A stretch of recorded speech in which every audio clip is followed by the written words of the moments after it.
মান আরাদাল হাজ্জা, যে ব্যক্তি হজ করার ইচ্ছা করলো হজ ফরজ হওয়ার পরে, ফালইয়াতাআজ্জাল, সে যেন তাড়াতাড়ি করে, কারণ সে জানে না যে কোনো সময় সে অসুস্থ হয়ে যেতে পারে। অসুস্থতা দেওয়ার মালিককে, সুস্থতা রাখার মালিককে।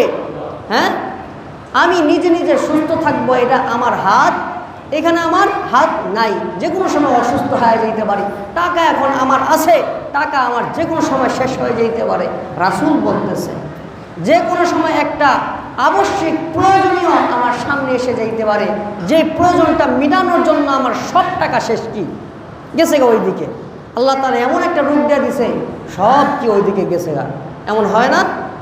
তো আল্লাহ রাসূল সাল্লাল্লাহু আলাইহি ওয়াসাল্লাম এই তিনটা কথা বলতেছে, যে কোনো সময় অসুস্থ হয়ে যেতে পারেন, আপনি শারীরিকভাবে দুর্বল হয়ে যেতে পারেন, আপনার আবশ্যিক কোনো প্রয়োজনের সামনে আসে যেতে পারে, যে আপনার সব টাকা ওইখানে শেষ। এই জন্য হজ ফরজ হয়েছে, হজের ইচ্ছা করেছেন, তাড়াতাড়ি হজ করেন। জামিয়া তিরমিজির অপর আরও একটি হাদিসের বর্ণনা এসেছে, এটা আব্দুল্লাহ ইবনে আব্বাস রাদিয়াল্লাহু তাআলা আনহু থেকে বর্ণিত। তিনি বলেন রাসূল সাল্লাল্লাহু আলাইহি ওয়াসাল্লাম বলেছেন, মান আরাদাল হাজ্জা, যে ব্যক্তি হজের ইচ্ছা করলো হজ ফরজ হওয়ার পর, ফালইয়াতাআজ্জাল, সে যেন তাড়াতাড়ি করে। সে যেন কি করে? তাড়াতাড়ি করে। মুহতারাম হাজিরিন, আমাদের বর্তমান বাংলাদেশের মানুষদের তো অবস্থা এমন যে আমার টাকা পয়সা আমার হয়েছে, আমার হজ ফরজ হয়েছে, কিন্তু আমি যুবক। আমি কি যুবক। তো আমি এখন যদি হজ করবার যাই, হজ করে আসার পরে আমাকে সবাই হাজির সাহেব বলবে, এতে এর একটা অপকার আছে। অপকার হইল আমি ব্যবসা বাণিজ্য করতেছি, ব্যবসা বাণিজ্যের মধ্যে একটু এদিক সেদিক করি, এটা করতে পারবো না। করলে কেউ কি যে হাজির সাহেব দেওয়া ওই 2 নম্বরই করে। হ্যাঁ, তো কি করি? যেহেতু যুবক বয়স, ব্যবসা করার বয়স, টাকা এখনই উপার্জন করার বয়স আমার, কাজেই বয়স হোক, তখন কি করব? হজ কইরা সব গুনাহ মাফ কইরা তাসবিহ নিয়া মসজিদের এক কোণায় বসে যাব, ঠিক কিনা? এমন চিন্তা ভাবনার মানুষ আছে না নাই? সরকারি চাকরি করি, হজ কিন্তু আমার ফরজ হয়ে রয়েছে, কিন্তু ওই যে রিটায়ার্ড হব, রিটায়ার্ডের টাকা পাবো, ওই টাকা দিয়ে আমি কি করব? হজ করবার যাব। হ্যাঁ, এমন মানুষ আছে না নাই? যে বিদ্যা হই তখন কি করব? হজ করব। তখন হজ করে আসার পর গুনার কাজ করব না মসজিদে পড়ে থাকব, মানুষ আর বলতে পারবে না এই যে ধর গুনার কাজ করতেছে। যুবক হইলে তো ঝামেলা, বলেন না নাউযুবিল্লাহ। এমন চিন্তা ভাবনা করার মানুষ দুনিয়াতে আছে, কিন্তু আল্লাহর রাসূল কি বলেন? অসুস্থ হয়ে যেতে পারো। অসংখ্য মানুষ বৃদ্ধ অবস্থায় যাওয়ার পরে হজের রুকুনগুলো ঠিক মতো আদায় করতে পারে না, কারণ তার শারীরিক ক্ষমতা দূর হয়ে গেছে। ভাই, হজ এমন একটা বিধান, শারীরিক ক্ষমতার প্রয়োজন, আর্থিকের প্রয়োজন। অনেক ইবাদত আছে শুধু শারীরিক ইবাদত, অনেক ইবাদত আছে যেমন যাকাত শুধু আর্থিক ইবাদত, নামাজ শারীরিক ইবাদত, কিন্তু হজ এমন একটা বিধান, এমন একটা রুকন, এমন একটা ফরজ বিধান, যেটা দুইটার সমন্বয়ে শারীরিক ক্ষমতা এবং আর্থিক ক্ষমতাও লাগবে, ঠিক কিনা? এই জন্য মুহতারাম হাজির, এই দিকগুলো খেয়াল করবেন। আপনার শরীরের ক্ষমতা আছে, যে কোনো সময় না থাকতে পারে।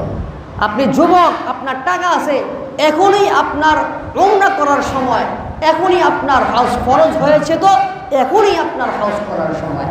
আপনি যারা বৃদ্ধ অবস্থায় হজ করতে কইরা আসছে, জিজ্ঞেস করেন হজের রুকন তো আঙ্কেল এই আপনি কি এইগুলা করেছেন, এই জায়গায় কি গিয়েছেন?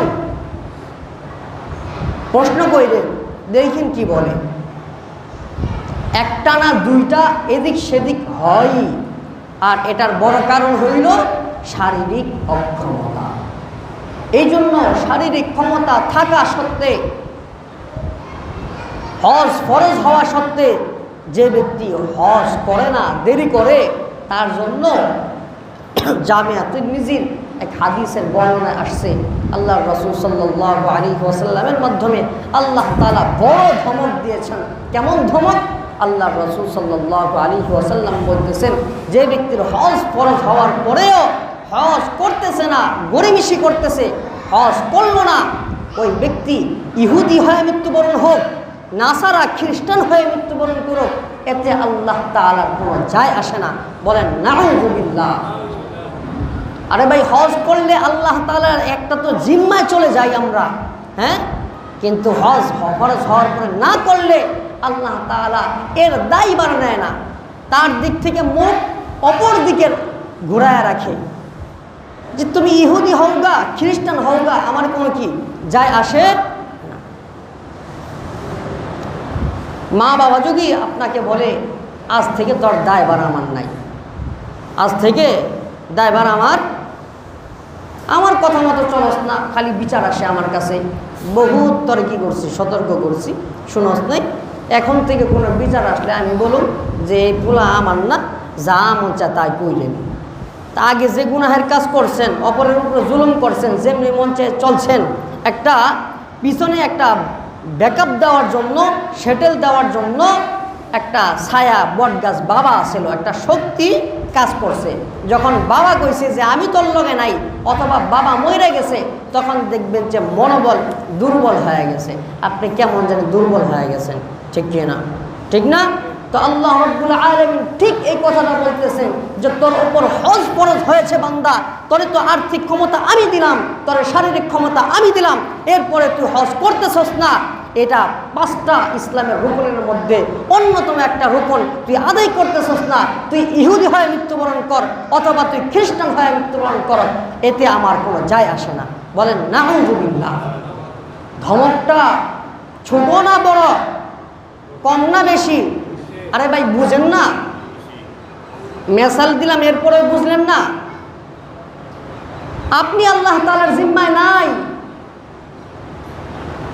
আমি আর আপনি যদি আল্লাহ তাআলার চোখ থেকে আড়াল হয়ে যাই, আল্লাহ যদি আমার আপনার উপর থেকে মুখ ফিরায় নেয় মিয়া, আমার আপনার অবস্থা কি হইব মিয়া? চিন্তা করছেন?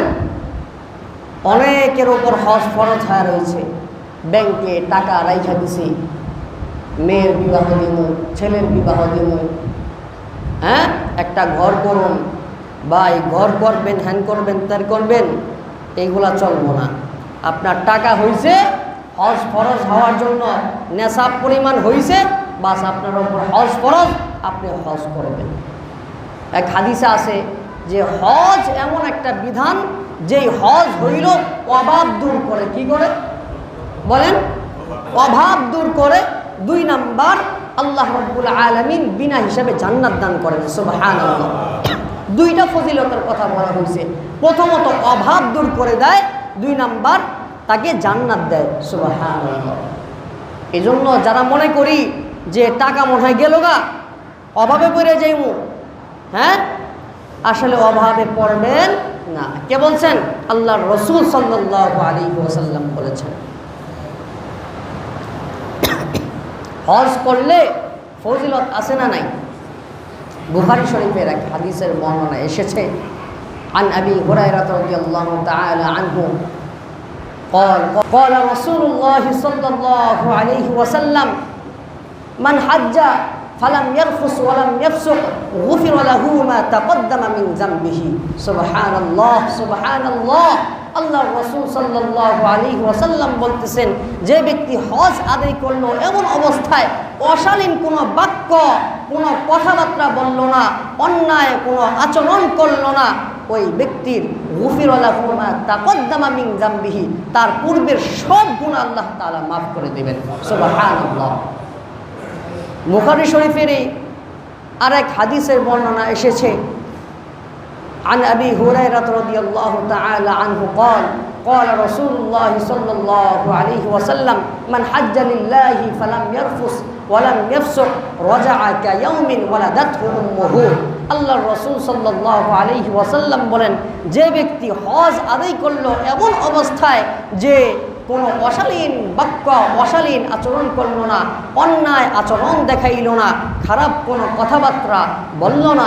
এমন অবস্থায় যে ব্যক্তি হজ আদায় করলো, রাজাআ কায়াউমিন ওয়ালাদাতহু উম্মুহু, ওই ব্যক্তি আল্লাহ তাআলার ঘর বাইতুল্লাহ থেকে তার বাড়িতে এমনভাবে ফিরে গেল, এমনভাবে গুনাহ থেকে মুক্ত হয়ে নিষ্পাপ হয়ে ফিরে গেল যেন আজকে তার মা তাকে জন্ম দিয়েছেন। সুবহানাল্লাহ, সুবহানাল্লাহ। মুহতারাম হাজিরিন, তাহলে হজ করার দরকার আছে না নাই? আল্লাহর রাসূল সাল্লাল্লাহু আলাইহি ওয়াসাল্লাম অপর এক হাদিসে বলতেছে, হজ্জে মাবরুর, যেই হজ কবুল হয়ে যায়, যেই হজ কবুল হয়ে যায়, যার হজ কবুল হয়ে যায়, লাইসা লাহু জাযাউন ইল্লাল জান্নাহ, তার জন্য জান্নাত ছাড়া অন্য কোনো আর প্রতিদান নাই। সুবহানাল্লাহ। হজ কবুল হয়েছে তো আপনার লিস্টটা, আপনার নামটা অটোমেটিকলি জান্নাতের লিস্টে উঠে গেছে। সুবহানাল্লাহ, সুবহানাল্লাহ। মুহতারাম হাজিরিন, এই জন্য হজ আদায় করবেন ইনশাআল্লাহ।